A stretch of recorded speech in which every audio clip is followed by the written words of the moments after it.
नमस्कार मंडळी. तर आता सगळ्यांनाच वेध लागलेले आहेत ते म्हणजे आषाढी एकादशीचे. आणि आषाढी एकादशी पासून आपण बऱ्याच गोष्टी ह्या सुरू करत असतो, कारण तेव्हापासून चातुर्मासालाही सुरुवात झालेली असते. तर चातुर्मासामध्ये एक सोपं आणि साधं असं बरेचसे लोक व्रत करतात, ते म्हणजे गोपद्म व्रताचं. तर गोपद्म व्रत म्हणजे काय? तर मागच्या वर्षी सुद्धा मी हा व्हिडिओ टाकला होता. पण बऱ्याचशा नवीन ताई आता आपल्या चॅनलला जॉईन झालेल्या आहेत. त्यामुळे त्यांना सुद्धा ही माहिती मिळावी या उद्देशाने मी ह्या वर्षी सुद्धा हा व्हिडिओ शेअर करत आहे. तर बघा, हे व्रत आहे ना, ते श्रीकृष्णांनी आपली बहीण सुभद्रा देवी यांना सांगितलेले होते. तर गोपद्म हे कुठे रेखाटायचं असतं? तर तुम्ही तुमच्या पूजा खोलीमध्ये किंवा तुळशी वृंदानाजवळ किंवा तुम्ही तुमच्या मुख्य दरवाजाच्या बाहेर सुद्धा हे गोपद्माची रांगोळी काढू शकता. तर पूर्ण निष्ठेने आणि एकाग्रतेने हे गोपद्माची रांगोळी आपल्याला काढायची असते. तर रांगोळी काढल्यानंतर आपल्याला काय करायचं असतं? तर रांगोळी काढल्यानंतर आपल्याला धूप, दीप ओवाळून घ्यायचा आहे आणि त्याला फुलं वाहायची, हळद-कुंकू व्हायचं आणि त्यानंतर तुम्हाला यथाशक्ती जो योग्य वाटेल तो तुम्ही नैवेद्य सुद्धा दाखवू शकता. अगदी दूध साखर किंवा साखरेचा नैवेद्य दाखवला तरी सुद्धा चालू शकतो. पण ह्या गोपद्म व्रतामध्ये रांगोळी तरी कसली काढायची हा तुम्हाला प्रश्न पडला असेल. तर अर्थातच गोपद्म म्हणजे गायीच्या पावलांची रांगोळी या व्रतामध्ये आपल्याला काढायची असते आणि ती सुद्धा 33 या संख्येमध्ये काढायची असते.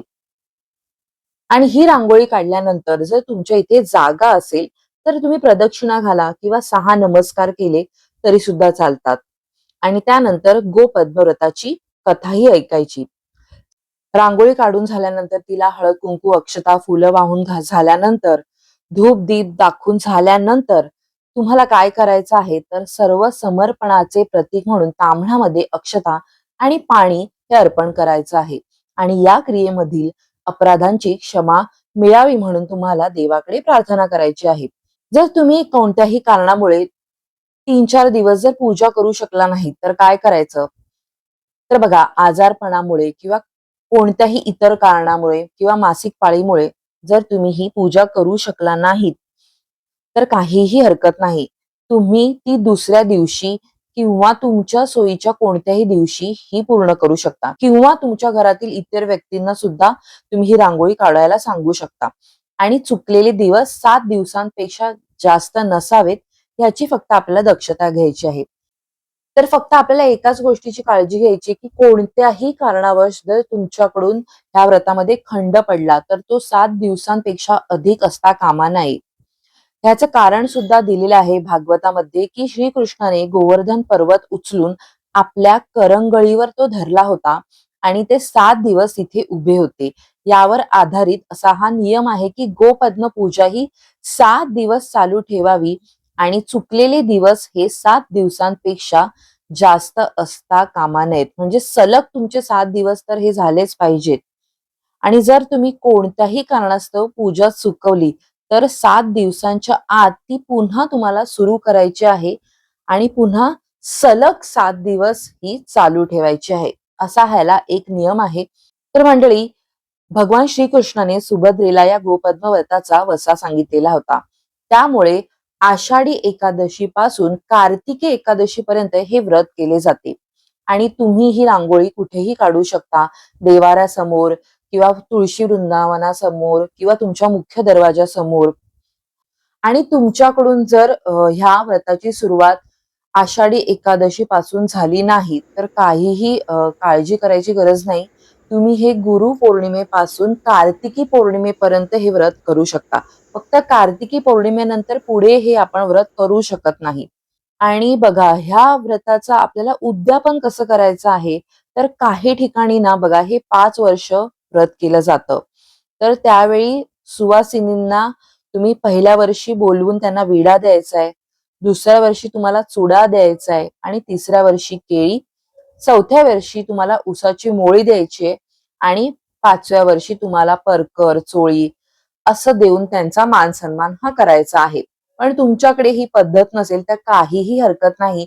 किंवा तुम्ही लग्नाच्या पहिले 5 वर्ष हे व्रत केलं नसेल आणि आता जर तुम्हाला करायचं असेल तरी सुद्धा तुम्ही या व्रताला कधीही सुरुवात करू शकता. फक्त जसं सांगितलं जसं आषाढी एकादशी पासून कार्तिकी एकादशी पर्यंत हे व्रत करायचं आहे.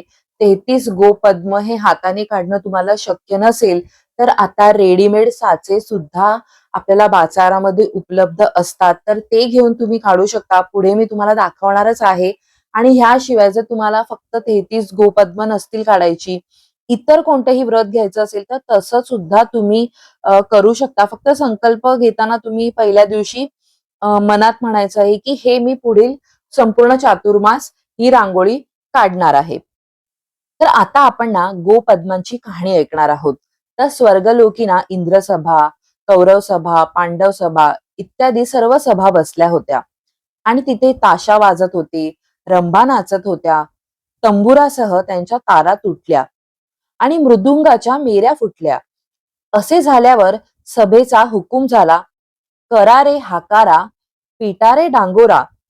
गावात कोणी वाणवशा वाचून असेल त्याच्या पाठीचा 3 बोट कंकर काढा आणि तांबोऱ्याला तारा लावा आणि कीर्तन चालू करा, रंभा नास्त्या करा. असा हुकूम झाल्यावरती श्रीकृष्ण आपल्या मनामध्ये घाबरले. माझी बहीण सुभद्रा हिनं काहीच वाणवसा केला नसेल. तेव्हा ते उठले आणि तिच्याकडे जाऊन त्यांनी चौकशी केली. तिनं काही वाणवसा केला नाही हे त्यांना कळल्यावरती त्यांनी तिला एक वसा सांगितला. सुभद्रे, आखाड्या दशमीपासून 33 गोपद्म देवाच्या द्वारी काढावीत. तितकीच ब्राह्मणांचे द्वारी, पिंपळाचे पारी, तळ्याचे पारी आणि गायीच्या गोठ्यात काढून पूजा करावी. हा वसा कार्तिकी दशमीस संपूर्ण करावा. याप्रमाणे 5 वर्ष करावं. उद्यापनाच्या वेळी सवाष्णीस जेवायला बोलवावं. पहिल्या वर्षी विडा, दुसऱ्या वर्षी चुडा, तिसऱ्या वर्षी केळ्यांचा फणा, चौथ्या वर्षी उसाची मोळी आणि 5व्या वर्षी परकर चोळी नेसून आपल्या वशाचं उद्यापन करावं. व्रताची संपूर्ण माहिती दिल्यानंतर श्रीकृष्ण पूर्व ठिकाणी येऊन बसली. नंतर लागली सुभद्रेने सांगितल्याप्रमाणे व्रताला सुरुवात केली. पुढे सभेत कळलं सुभद्रा ही वाणवशा शिवाय आहे. असं समजल्यानंतर तिकडे दूध जाऊन पाहतात. तो तिनं वसा वसलेला असतो. पुढं येता येता गावाबाहेर एक हत्तीण वाणवशाशिवाय त्यांना दिसली. ती दक्षिणेस पाय आणि उत्तरेकडे डोकं ठेवून निजलेली होती. तेव्हा तिच्या पाठीचा कंकर काढून नेला आणि नंतर तंबोराच्या तारा त्या जोडल्या आणि मृदुंगाच्या भेऱ्या वाजत्या झाल्या. तशाच रंभा नाचत्या झाल्या. जसं या व्रताच्या योगानं सुभद्रेवरचं संकट टळलं, तसंच तुमचं आमचं टळो ही साठा उत्तराची कहाणी पाचा उत्तरी सुफळ संपूर्ण. तर मंडळी, जरीही ह्या कथेमध्ये आपल्याला थोडक्यामध्ये सांगितलेलं आहे की एखादं व्रत जेव्हा आपण मनापासून करतो तर आपल्यावरती येणारं मोठं संकट सुद्धा टळू शकतं. तशीच ही कथा आहे. जरी सुद्धा या कथेमध्ये आख्यायिका सांगितलेली असली तरी सुद्धा ह्यामधला आपल्याला अर्थ जाणून घ्यायचा आहे की कधी कधी छोटस व्रत सुद्धा आपल्याला मोठी फळं हे देऊन जातं. तर मागच्या वेळी ना मी हा जेव्हा व्हिडिओ शेअर केला होता तेव्हा बऱ्याच जणांनी मला प्रश्न विचारले होते की कुमारिका हे व्रत करू शकतात का, किंवा जर कोणी विधवा असतील तर त्या हे व्रत करू शकतात का. तर बघा, ही आपल्याला एक रांगोळी काढायची आहे आणि ती सुद्धा आपल्या घरामध्ये सगळं काही चांगलं व्हावं, आपल्या घरातल्या व्यक्तींचं सगळं चांगलं व्हावं हा विचार ठेवून आपण देवासमोर ही रांगोळी काढत असतो. त्याच्यामुळे कोणी काढावी ह्याला काहीही बंधन नाहीये. त्यामुळे आपल्या मनात काहीही वाईट विचार न आणता तुम्ही हा संकल्प करून ही रांगोळी संपूर्ण 4 महिने हे काढू शकता. आणि फक्त जेव्हा तुम्हाला ह्या व्रताचं उद्यापन करायचं असेल तर तुम्ही कोणीही जी गरजू व्यक्ती असेल त्याला तुम्ही तुमच्या यथाशक्ती पैसे द्या किंवा तुम्ही त्याला धान्य देऊ शकता. तुमच्या यथाशक्ती तुम्ही ब्राह्मणाला सुद्धा काही गोष्टी देऊ शकता. आणि तुम्ही जर विवाहित असाल आणि तुम्हाला ह्या व्रताचं उद्यापन करायचं असेल तर शेवटच्या दिवशी तुम्ही हे व्रत जेव्हा संपत येईल तुमचं, तेव्हा एखाद्या स्त्रीला तुम्ही सवाष्ण स्त्रीला तिची ओटी भरा खणा नारळाने आणि तुम्ही तिला यथाशक्ती गोष्टी त्या देऊ शकता. तर मैत्रिणीनं तुमच्यापैकी बऱ्याच जणांनी अधिक मासामध्ये गोपद्म व्रत केलेलं असेल तर तेच तुम्हाला पुन्हा जर करायचं नसेल, तर तुम्ही दुसरी कोणतीही शुभचिन्हांची रांगोळी घेऊ शकता आणि त्याचं व्रत करू शकता. जसं की बघा विष्णू हृदय कमळ आहे किंवा पुरुषोत्तम मासाची जी रांगोळी होती, त्याचे सुद्धा वेगवेगळे साचे उपलब्ध आहेत. तर ते सुद्धा तुम्ही त्यावेळी जर घेतले नसतील, तर आता तुम्ही घेऊ शकता. कारण त्याच्यामध्ये बघा भगवान विष्णू आहेत आणि इतर शुभचिन्ह सुद्धा आहेत. तर ह्या आत्ता व्हिडिओमध्ये मी तुम्हाला दाखवते, की कोणते वेगवेगळे साचे तुम्ही वापरू शकता. बालाजींचा साचा तुम्ही वापरू शकता. आणि याशिवाय बघा सध्या मी तुम्हाला एक व्रताबद्दल सुद्धा माहिती दिलेली आहे. सप्त शनिवार व्रत. तर ते सुद्धा तुम्ही कोणी करणार असाल, तर तुम्ही हे रांगोळीचा साचा वापरून त्या शनिवारी सुद्धा रांगोळी काढू शकता आणि संपूर्ण तुम्ही चातुर्मास सुद्धा तो साचा वापरू शकता. तर हे साचे तुम्हाला कुठे मिळणार आहेत, तर मी तुम्हाला क्रमांक दिलेला आहे. त्यांच्याकडून तुम्ही त्यांचा कॅटलॉग मागवून घ्या आणि तुम्हाला जे कोणतेही साचे आवडतील ते तुम्ही मागवू शकता आणि त्यापैकी कोणतंही शुभचिन्ह सुद्धा तुम्ही म्हणजे तुमच्या व्रतासाठी ठरवून संपूर्ण चातुर्मास हे व्रत करू शकता.